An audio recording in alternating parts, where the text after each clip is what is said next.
So recently I've been watching a lot of pro matches with my students, or just by myself to really catch up on the Dota meta, and I've been paying attention to a lot of the new builds, or at least updated builds that are working very well for people. And that's what I want to bring to you here today. I'm going to be talking about 6 of the top current meta builds that work very well in this current meta, right, 7.23F, and yeah, let's get into it. Also, if you want to see more videos just like this one where I talk about item builds or anything of the sort, like the video, once again, it helps me to gauge how much you guys are enjoying the content, and of course, helps the channel grow. Also, hopefully you guys enjoyed the minor just as much as I did. I've been watching a lot lately, and one thing I want to say is that I'm going to be looking over the grand finals and making 2 replay analysis to the heroes for the main gameleap website. So if you're interested in learning about those teams, right, even just kind of watching Nigma, because I'm going to be following their perspectives and learning about what they do, why they do it, and how you can put it into your own games, go check it out, sign up, and I'll see you there. So the first build I want to talk about is Slark. So recently Slark has become relatively popular. I haven't seen him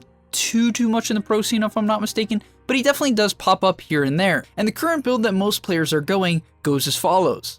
It starts with 2 Wraith Bands typically. I mean, sometimes you can rush those treads if you feel like you're having a good laning stage, and you can stay on top of your opponent better with movement speed from treads. You can go treads in an Orb of Venom and really track them down. But a lot of pros, especially if the lane is even or a bit hard, will go 2 Wraith Bands or a Wraith Band and a Wand, depending on the matchups, treads, and then after treads going into the mid game, a Diffusal into Ags into BKB. Now the BKB can change up a little bit, depends on the match of course. You can sometimes go Basher or Scotty, but why do I like this build? Well, I think it really enables Slark. For the longest of time, from I guess like basically when I remember first playing the game up until recently, Slark has been a Shadowblade buyer, and then when Echo Saber came out, he would buy that item.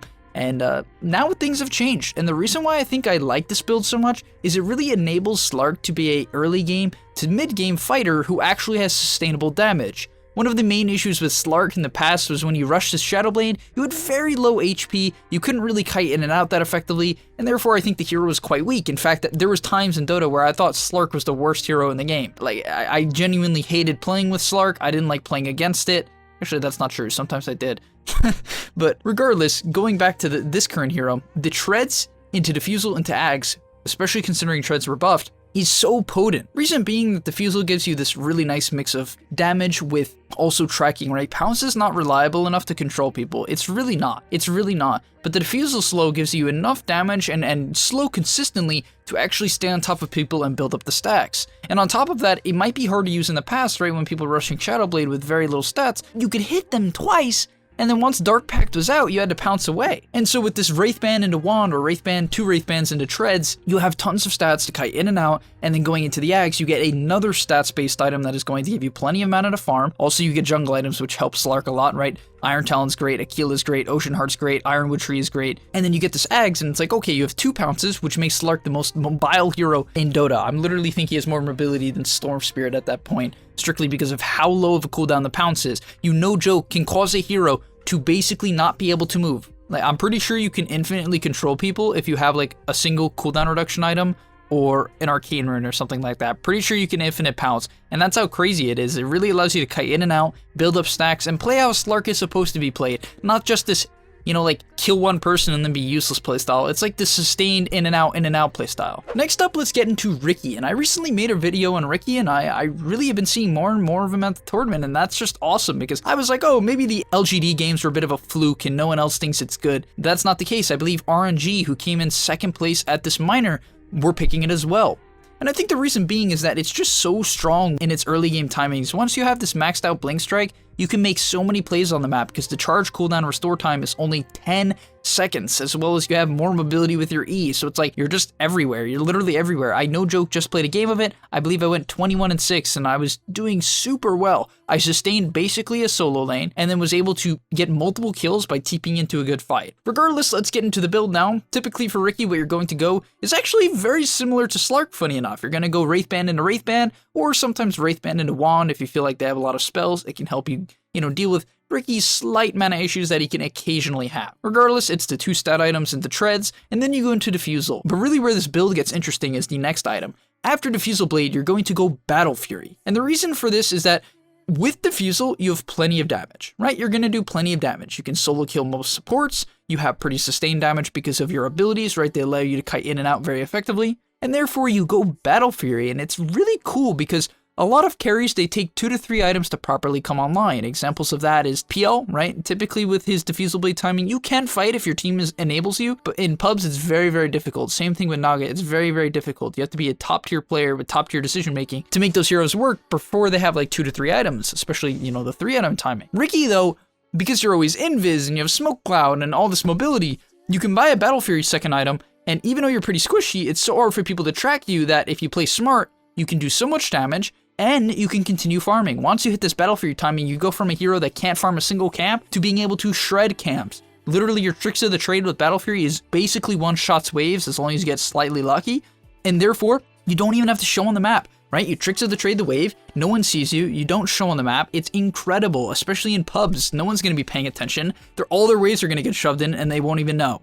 And then finally, going on after that, I recommend you buy a nullifier typically after the Battle Fury. There are some games where you might want to BKB if you think it's a very difficult game and you're dying to magical damage. You can actually go BKB or Manta as another defensive option, but I really like getting this nullifier just so I can solo kill someone right off the bat. Following up, I was talking to one of my past students, and he was telling me I should make a video on right-click Magnus, and I agree. I think this hero is one of the best just heroes in Dota right now if you know how to play it. It can be a little bit difficult at times, only because I think people aren't always as farm-oriented as they should be, and blinking in and skewering people can be difficult, and, you know, hitting good RPs is not that easy. But the thing is, right now, the concept of Magnus is very easy. All you have to do is exactly as what I'm going to say. You're going to be buying 2 bracers, or 1 bracer and then shreds.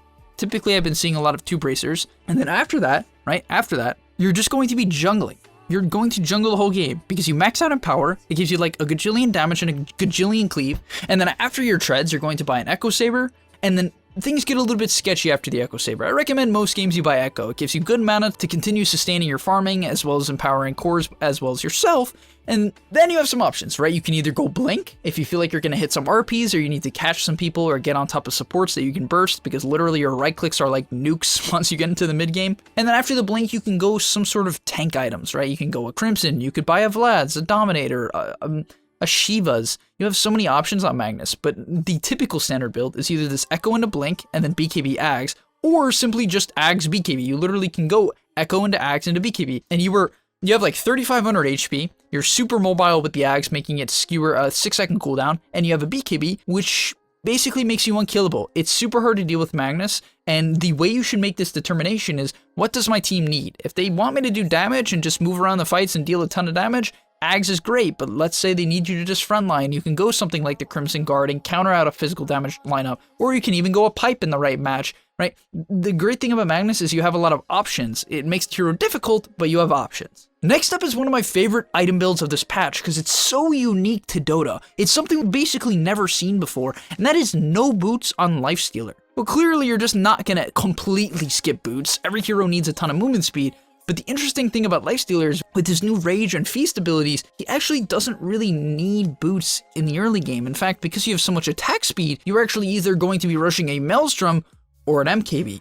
Now, both of these items are very good. I've been seeing multiple players doing both of these, and you might ask why. Well, when you have high attack speed, items like Maelstrom and MKB succeed because they are very high damage items. However, they give you absolutely 0 attack speed. Actually, that's not true. I think MKB gives like 10 attack speed because of the quarterstaff component, but hopefully you get the point, right? With Feast and Rage, you have plenty of movement speed as well as attack speed, so items like Maelstrom and MKB work. So you rush these items, you can buy a wand on top of that.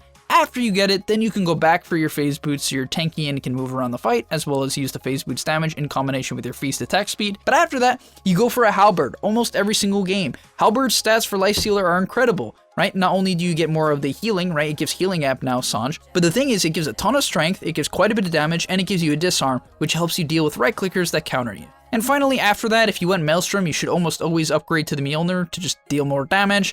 And then you can even go in AC just to give your hero more armor, which it often lacks. Moving on, we have Topson DK, and this was a game I actually recently watched, and I was fascinated by his gameplay, only because when I've seen a lot of DKs as of late, they're either going these like Shadowblade or Blink into like BKB Ags type of builds. As far as I've seen, I'm sure there's a lot of players who've done something similar to Topson. He's an innovator, but I can't imagine he's the only person who's done this. Regardless, what he was doing is he went the most stats I think I've ever seen. He bought 2 bracers, a soul ring, treads, and then another Gloves of Haste. And you might ask, why did he buy another Gloves of Haste? Well, it's one of the best items in Dota right now, in my opinion. It's 400 gold for 20 attack speed, which is absolutely insane, but that Gloves of Haste afterwards went into an armlet, right? So basically you become one of the strongest early game heroes in Dota because you have 2 bracers, treads, and a Gloves of Haste, making you just so strong. You do so much damage and you're almost impossible to kill. And that's the reality of this current DK, right? You max your Q, you take 1 point in stun, max out your E, get your ulti, and then you just kind of siege down towers as well as take fights. But do keep in mind, once Thompson hit his level 12 ulti, he did a lot of farming because you become an AoE damage hero. But after the armlet is where things really get interesting. In his particular game, he went armlet into AC, into Daedalus, which is, it's kind of bizarre because he didn't really gain any more HP. He didn't become any, well, much tankier. I guess the AC does give a little bit of HP and quite a bit of tankiness, but the Daedalus after is kind of the weird part. He did end up dying a few times, but they did win the game, and he did an insane amount of damage. Armlet is one of the highest damage items on DK, or if not the highest, in terms of cost efficiency. AC is also fantastic, gives you a lot more armor, as well as making your entire team tankier. Also, I think it was particularly good in his game. And then the Daedalus, in combination with all the attack speed that he has from Treads, Armlet, AC, is just probably the highest DPS item he could buy at that point, so he felt like he wanted to do a lot of damage. However, keep in mind you can go a BKB after the AC or even after the armlet if you find it appropriate for the match. And finally, last but certainly not least, is probably my favorite thing for supporting, because I know I didn't give any other supports in this video and I want to end it off for all you support players. Currently, I think Mech is one of the best items in Dota. I think it's very cheap and its build up is absolutely fantastic just because Headdress is so convenient, right? It's so convenient for the laning stage. Also, not only that, it also builds from a chainmail, which is, you know, it's just great for support. It's like, okay, if I'm trying to build a large item, I typically want small items to build into it, and therefore chainmail is just a great option. It's like, all right, you know, I'm spending 450 gold on a headdress, which is such a great laning stage item, so you can immediately build into it, right? You can start with branches, or even if you're the correct hero, you can literally start with the headdress. I saw Chen at the Major, I believe RNG played it, the Chen Spectre lane I've talked about in past videos, and they both had 7 HP regen, and that's why I think Chen in particular is very good with this, right? You just rush a mech straight up. Also, he gets more benefits from it, but there's also a couple other heroes that can do it. I've seen Snapfire do it, I've seen Nature's Prophet do it, I think I've seen a Bane do it. There's just a lot of people who can just rush mech right now, and you give your team this unbelievably strong early game timing where you just jack everyone up on HP. Like, I don't know what to say. It's like you're taking an early game fight, all of a sudden the support is crazy tanky because mech gives really good stats, right? 4 strength, 4 agility, 4 intelligence, and 6 armor, as well as an extra what? As well as 275 HP, right? That is so much HP, guys. It's insane. If you have a wand on top of this, it's like you're just going to be some support player with effectively 1500 HP in the early game, which is really bonkers, potentially more than that considering all resistances. And yeah, that's why I just think you should be really considering this item on a lot more heroes. It's very, very valuable. I would put it almost in the same tier of effectiveness in solo queue as Glimmer and Force Staff, because those 2 items, as I'm sure if you've watched my videos, you know I harp on how those are the best solo queue items in the game if you are good at using them. But Mech is even up there right now because its early game buildup is quite a bit better than Glimmer Cape and Force Staff in my opinion, right? Headdress is much better than a Staff of Wizardry or something like a Cloak. And yeah, that's where I'm going to end the video, but hopefully you guys enjoyed. I recommend you try out these builds. If you plan on trying any of them out, let me know in the comment section down below. I'd be even happy to talk about new builds that you guys have either discovered or been trying out or just abusing, because it's actually one of my most favorite things to talk about in Dota. It's probably my favorite thing about Dota. All the diversity of just heroes and your potential and items you can run on them. It's just what makes the game fun. It's fun. And hopefully, I'll see you guys in the next one. Peace. Are you tired of being hard stuck at your rank? Over at gameleap.com, we have a library of hundreds of guides authored by pro players and coaches covering literally every aspect of Dota. Whether you're looking to master a new hero or role, or just polish up your existing skills, GameLeap is the proven place for competitive gamers to hone their craft and unlock their secret potential. Hit the link on screen right now, to take advantage of our special offer for a 25% discount, guys. 25%, and start your journey today.